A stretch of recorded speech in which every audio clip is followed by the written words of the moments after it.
રાજકોટમાં ભર ચોમાસે નર્મદાના નીરની પડી જરૂર। રાજકોટ શહેરમાં વરસાદ ખેંચાતા સૌની યોજનાનું પાણી શરૂ કરવામાં આવ્યું। વરસાદ ખેંચાતા નર્મદા ડેમની સતત સપાટી વધતા સૌની યોજના હેઠળ પાણી આપવાનું શરૂ કરાયું। આજે એક ડેમમાં 200, વેરીમાં 260 MCFT પાણી આપવાનું શરૂ। આવતા મહિનાથી ન્યારી એક ડેમમાં નર્મદા નીર ઠાલવવાની વિચારણા ચાલી રહી છે। આજે એક ડેમમાં માત્ર 42% પાણીનો જથ્થો પ્રાપ્ય છે। ન્યારી એક ડેમમાં માત્ર 34% પાણીનો જથ્થો ઉપલબ્ધ। હાલ આજે એક ડેમની જથ્થા સંગ્રહની સપાટી 29 ફૂટ સામે 19.32 ફૂટ પાણીનો જથ્થો ઉપલબ્ધ છે, જ્યારે ન્યારી એક ડેમની જથ્થા સંગ્રહ સપાટી 25.9 ફૂટ સામે 14.27 ફૂટ પાણીનો જથ્થો ઉપલબ્ધ છે। આજે એક માટે 400 MCFT અને ન્યારી એક માટે 350 MCFT પાણીનો જથ્થો પૂરો પાડવામાં આવનાર છે।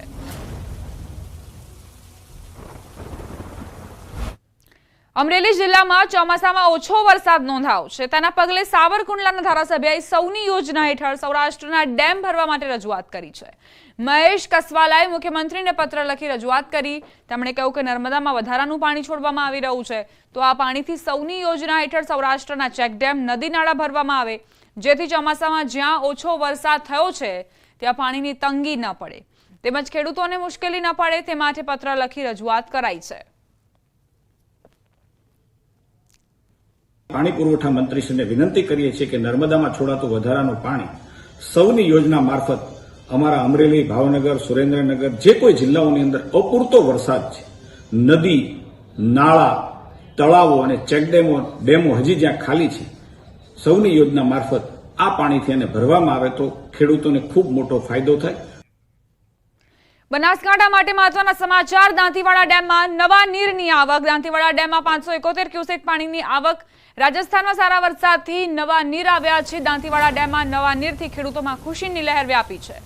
દાંતીવાડા ડેમ જે નવા નીરથી છલકાયો છે, રાજસ્થાનમાં ઉપરવાસમાં સારો વરસાદ વરસ્યો છે, જેના કારણે બનાસકાંઠામાં ખુશીની લહેર વ્યાપી છે। ડેમની સપાટી 565.20 ફૂટ પર નોંધાઈ છે। દાંતીવાડા ડેમમાં નવા નીરની આવક થતા જ આસપાસના જે ખેડૂતો છે તેમને ફાયદો થશે। રાજસ્થાનના ઉપરવાસમાં વરસાદના કારણે બનાસકાંઠા જિલ્લાના દાંતીવાડા ડેમમાં નવા નીરની આવક થઈ। દાંતીવાડા ડેમમાં 571 ક્યુસેક નવા નીરની આવક નોંધાઈ છે। ડેમની સપાટી 565.20 પહોંચી છે, જ્યારે દાંતીવાડા ડેમની કુલ ભયજનક સપાટી 604 છે। ઉપરવાસમાં વરસાદને લઈ બનાસ નદીમાં નવા નીરની આવક નોંધાઈ છે। દાંતીવાડા ડેમમાં નવા નીર આવતા ખેડૂતોમાં ખુશીની લહેર જોવા મળી। ડેમમાં નવા નીરની વધુ આવક નોંધાય તેવી ખેડૂતો આશા સેવી રહ્યા છે। ચોમાસાની સિઝનને લઈને દેવભૂમિ દ્વારકા જિલ્લામાં પાણીજન્ય રોગચાળો વકર્યો। જામખંભાળિયાની સિવિલ હોસ્પિટલ દર્દીઓથી ઉભરાઈ। વાયરલ બીમારીના કારણે દરરોજની 1000 ઓપીડી નોંધાઈ રહી છે। હોસ્પિટલમાં તાવ, ઝાડા, ઉલટી, મેલેરિયા સહિતના દર્દીઓમાં વધારો નોંધાઈ રહ્યો છે। હોસ્પિટલમાં હાલ વાયરલ બીમારીના દર્દીઓ મોટી સંખ્યામાં સારવાર લઈ રહ્યા છે। જામખંભાળિયા સિવિલ હોસ્પિટલના સુપ્રિન્ટેન્ડન્ટે લોકોને ખોરાકમાં ધ્યાન રાખવા જણાવ્યું, ઉપરાંત મકાનની આજુબાજુ ભરાતા પાણીનો નિકાલ કરવા જણાવ્યું। પહેલા કરતાં ઘણું બધું ઓછું છે। ઓપીડી 900 થી 1000 ની લગભગ રહે છે અને તાવના કેસો છે, પણ એમાં પોઝિટિવ કેસો 2 થી 3 જ અઠવાડિયામાં આવે છે। પેટના દુખાવાના કેસો છે અને ઉલટીના કેસો છે, એટલે લોકોને સાફ સફાઈ અને ચોખ્ખાઈ રાખવામાં અને બહુ અપીલ કરવામાં આવે છે। અમદાવાદીઓ હાલ ખૂબ જ સાચવજો, કારણ કે શહેરમાં હાલ રોગચાળાએ માથું ઊંચક્યું છે, જેને લઈ શહેરમાં ઝાડા ઉલટીના 358 કેસ, કમળાના 178 કેસ, ટાઇફોઇડના 304 કેસ, ચિકનગુનિયાના 19 કેસ તથા સાદા મેલેરિયાના 58 કેસ અને ઝેરી મેલેરિયાના 8 કેસ નોંધાયા છે, જેને લઈ શહેર આરોગ્ય તંત્ર પણ સતર્ક બન્યું છે અને વિવિધ સ્થળો પર ફોગિંગની અને દવા છંટકાવની કામગીરી પણ કરાઈ રહી છે। મ્યુનિસિપલ કોર્પોરેશનમાં હાલમાં ચોમાસાની સિઝનને ધ્યાનમાં લઈને જે મચ્છરજન્ય કેસીસ રિપોર્ટ થયા છે તેને અટકાવવા માટે અલગ અલગ કાર્યવાહી કરવામાં આવી રહી છે, જેમાં લાસ્ટ વીક દરમિયાન તમામ પ્રાઇવેટ, તમામ મ્યુનિસિપલ સ્કૂલનું ચેકિંગ, કન્સ્ટ્રક્શન સાઇટનું ચેકિંગ, તમામ કોમર્શિયલ બિલ્ડિંગનું ચેકિંગ હાથ ધરવામાં આવેલું છે। કોર્પોરેશનના 155303 નંબર ઉપર જે કોઈ ફોગિંગ રિલેટેડ કમ્પ્લેન આવે છે તે તમામને સોલ્વ કરવામાં આવે છે। ભરૂચ જિલ્લામાં જમીન સંપાદનોના યોગ્ય ભાવ આપવાની માંગ ઉઠી છે। ભાડભૂત બેરેજ ડાબા કાંઠાના સંરક્ષણ યોજનામાં સંપાદિત થતી જમીનોના યોગ્ય વળતરની માંગ કરાઈ. મોટી સંખ્યામાં મહિલાઓએ કલેક્ટરને આવેદનપત્ર આપી મૌખિક રજૂઆત કરી. જમીનોનું સંપાદન 2024માં કરવાનું હોવાથી 2011ની જંત્રી પ્રમાણેના ભાવ ન લેવાનું તેમણે જણાવ્યું. દરેક ગામોને યોગ્ય વળતર આપવાની તેમણે માંગ કરી. તંત્ર દ્વારા જે વળતર અપાય છે તે પૂરતું ન હોવાનું મહિલાઓએ જણાવ્યું. છેલ્લા 3 વર્ષથી જાહેરનામાની મુદત લંબાવવામાં આવી હોવાનો આક્ષેપ મહિલાઓએ કર્યો. વળતર કેટલું અપાશે તે પણ જણાવ્યું નથી. હસોટ અંકલેશ્વર રોડ પર તળિયા ગામમાં એક આહિરભાઈનું જમરૂખીનું ખેતર હતું. તે ખેતર 41,51,000ના 1 વીંઘે વેચાણ થયું છે. તો અમને પણ એ વળતર મળે એ માટે પ્રયત્ન કરશો જી. ભાવનગરના શિહોર તાલુકામાં બાળકો શાળાના ઓરડામાં નહીં પણ ખુલ્લા મેદાન અને મંદિરમાં બેસીને અભ્યાસ કરવા મજબૂર બન્યા છે. કાટોડિયા ગામમાં આવેલી પ્રાથમિક શાળામાં વર્ગખંડના અભાવે 4 વર્ષથી વિદ્યાર્થીઓને મંદિર અથવા ખુલ્લા મેદાનમાં બેસાડીને અભ્યાસ કરાવવામાં આવે છે. શાળામાં હાલ ધોરણ 1 થી 8ના 76 બાળકો અભ્યાસ કરી રહ્યા છે. એવામાં બોર્ડની પ્રોજેક્ટરની સુવિધા વગર બાળકોને અભ્યાસ કરાવવો પડી રહ્યો છે. કોટડિયા પ્રાથમિક શાળા જર્જરિત થઈ જતા વર્ષ 2020માં તેને તોડી પાડવામાં આવી હતી, જેથી 2020થી શાળાને પ્રવેશ ઉત્સવ કાર્યક્રમમાંથી પણ બાકાત રાખવામાં આવી છે. કોઈ રાજકીય નેતાઓએ આ શાળાનું પગથિયું નથી ચડ્યા, ત્યારે વિદ્યાર્થીઓ, વાલીઓ, શિક્ષકો વહેલામાં વહેલી તકે શાળામાં ઓરડાઓ પૂરતા ઓરડાઓ બનાવી આપવાની માંગ કરી રહ્યા છે. બાળકો અત્યારે શાળામાં 76 છે. બેસાડવામાં ખૂબ જ હાલાકી છે. એક રૂમ છે એ પણ થોડો જર્જરિત થઈ ગયો છે, એટલે બધા જ બાળકો છે ત્યાં અભ્યાસ કરી શકે નહીં. એટલે અમે અહીંયા શાળાની બાજુમાં આવેલું એક મંદિર પરિસર છે એની અંદર બેસાડી અને અભ્યાસ કાર્ય ચલાવી છીએ. એક વર્ગ મંદિરમાં, એક શાળામાં અને એક શાળાની ઓસરીમાં, અને ક્યારેક ઉપયોગ ફળિયાનો પણ કરીને અમે અમારું શિક્ષણ કાર્ય ચલાવીએ છીએ. વર્ષ 1956માં નિર્માણ થયેલ શાળા હાલ એક જ વર્ગખંડથી ચાલે છે. આચાર્યનું કહેવું છે કે શાળાની આવી સ્થિતિના કારણે બાળકો અભ્યાસ છોડીને જઈ રહ્યા છે. ચાલુ વર્ષમાં જ 25થી વધુ વિદ્યાર્થીઓએ શાળા છોડી અન્ય ગામની શાળાઓમાં એડમિશન લીધા. તેમણે વહેલી તકે નવા ઓરડાઓ બનાવવાની માંગ કરી છે, અધિકારીઓને રજૂઆત કરી છે, જેને લઈ ટેન્ડર પ્રક્રિયા થઈ ગઈ છે. જોકે કોઈ કોન્ટ્રાક્ટર ટેન્ડર ન લેતા કામમાં વિલંબ થઈ રહ્યો છે. આ બાબતે જિલ્લા શિક્ષણ અધિકારીને સવાલ કરતા તેમણે 1 મહિનામાં જ શાળાના ઓરડાઓનું કામ શરૂ કરી દેવાનું નિવેદન આપ્યું. વારંવાર ટેન્ડરિંગની પ્રક્રિયા કરવા છતાં કોઈ ઇજારદાર તરફથી આ ટેન્ડર સ્વીકારવામાં આવતું ન હોય, એટલે અત્યારે ભાવનગર સ્થિત જે બિલ્ડર કન્સ્ટ્રક્શનનું સાઇટ ચાલી રહી છે એમને જ અમો દ્વારા સમજૂત કરવામાં આવેલ છે. ઓગસ્ટના અંત સુધીમાં આ નવા 6 ઓરડા બનાવવાની પ્રક્રિયા શરૂ કરી દેવામાં આવશે. ભણશે ગુજરાત, ગણશે ગુજરાત. ગુજરાત સરકારના દાવા કાંઈક ને કાંઈક પોકળા સાબિત થઈ રહ્યા છે. વાત કરીશું કોટડિયા ગામની પ્રાથમિક શાળાની. આ પ્રાથમિક શાળા આવેલી છે સોનગઢની બાજુના વિસ્તારમાં, એટલે કે ભાવનગર જિલ્લાના સોનગઢ ગામની બાજુના વિસ્તારમાં. તમે જોઈ શકો છો દ્રશ્યમાં કે શાળાના સંકુલનમાં વિદ્યાર્થીઓ છે તે મેદાનમાં બેઠીને ભણે છે. શિક્ષક પણ પોતે ભણાવે છે. વાત કરીશું, શિક્ષક છે, વિદ્યાર્થી છે, પરંતુ સ્કૂલના ક્લાસ નથી. ત્યારે આ સ્કૂલમાં 75 થી વધુ વિદ્યાર્થીઓ છે અને ધોરણ 1 થી 8ના વિદ્યાર્થીઓ છે ત્યાં અભ્યાસ કરી રહ્યા છે. આ શાળામાં એક રૂમમાં 1 થી 8 ધોરણના વિદ્યાર્થીઓ 2 પાળીમાં અભ્યાસ કરે છે. દ્રશ્યમાં તમે જોઈ શકો છો કે એક વિદ્યાર્થીઓ છે એક તરફ તે પોતે મેદાનમાં છે, ત્યારે બીજી તરફ એક જ રૂમમાં અન્ય વિદ્યાર્થીઓ છે. તે પણ જે ઓરડો છે તે જર્જરિત ઓરડો છે. દ્રશ્યમાં તમે જોઈ શકો છો કે જે કન્સ્ટ્રક્શન કામ છે તે આખું જર્જરિત કામ છે. એક ઓરડો છે જે ઓરડામાં કહી શકાય ઓફિસ કયો અથવા તો કોઈ સ્ટોર કયો અથવા તો વિદ્યાર્થીઓનો રૂમ કયો. ઓવરઓલ વાત કરીએ તો અન્ય જે વિદ્યાર્થીઓ છે તે વિદ્યાર્થીઓને ભણવા માટે બાજુમાં આવેલું જે મંદિર છે, સંકુલન સિવાયનું જે બાજુનું જે મંદિર છે, જે તમને બતાવું છું, સામે મંદિર છે ચામુંડા માતાજીનું અને ખોડિયાર માતાજીનું મંદિર છે, તેની બાજુના મંદિરમાં વિદ્યાર્થીઓને બેસાડવામાં આવે છે. ત્યારે દુઃખ સાથે કહેવું પડે કે વર્ષ 1956માં આ સ્કૂલની સ્થાપના થઈ હતી અને આજ દિન સુધી આ સ્કૂલની સાથે અન્યાય થઈ રહ્યો છે. આ સ્કૂલના રૂમો 2020માં તોડી પાડવામાં આવ્યા, પરંતુ તંત્રની જે ટેવ છે, ચલક ચલાણું ઓલા ઘરે ભાણું, આજ દિન સુધી આ રૂમ થયા નથી. ત્યારે ક્યારે આ વિદ્યાર્થીઓને રૂમ મળશે અને ક્યારે આ વિદ્યાર્થીઓના ભણતરના સાથે જે છેડા થતા બંધ થશે તે જોવું રહ્યું. નીતિન ગોહિલ, ન્યૂઝ 18 ગુજરાતી, કોટડિયા.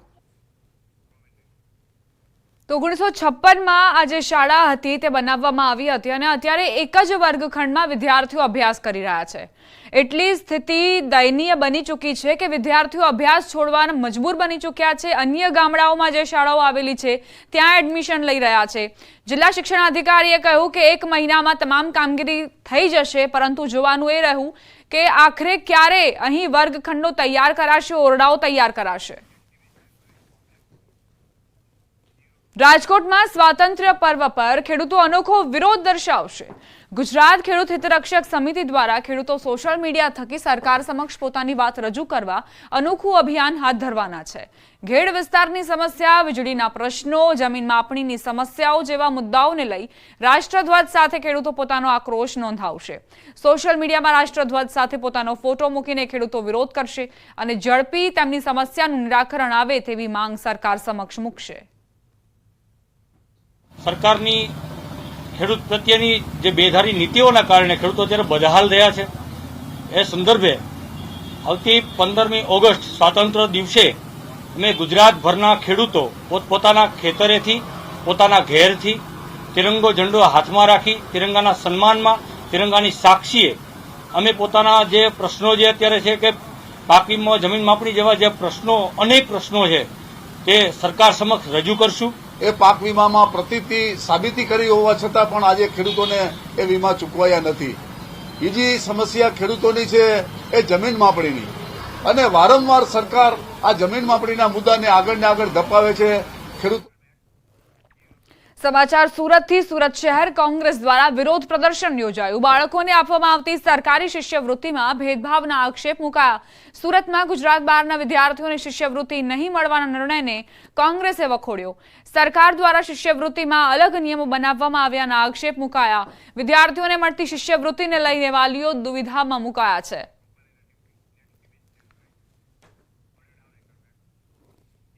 સરકારી શાળાઓમાં અભ્યાસ કરતા વિદ્યાર્થીઓને શિષ્યવૃત્તિ આપવામાં આવે છે. તેને લઈ રાજ્ય સરકારે નવા નિયમો બહાર પાડ્યા છે. નવા નિયમોમાં શિષ્યવૃત્તિ માટે વિદ્યાર્થીના વાલીઓએ ગુજરાતના હોવાનું પ્રમાણપત્ર આપવું પડશે. તેને લઈ સુરત ખાતે કોંગ્રેસ દ્વારા વિરોધ પ્રદર્શન કરાયું. ફક્ત ગુજરાતી હોય એવા બાળકોને શિષ્યવૃત્તિ આપવાનું જે નક્કી કરવામાં આવી રહ્યું છે એની સામે સુરત શહેર કોંગ્રેસ સમિતિ વિરોધ કરે છે અને કોઈ પણ બાળકની સાથે ભેદભાવ ન હોવો જોઈએ. ભારતનો જે નાગરિક છે એ તમામ એક સમાન હોવો જોઈએ અને તમામને એક સમાન હક મળવો જોઈએ.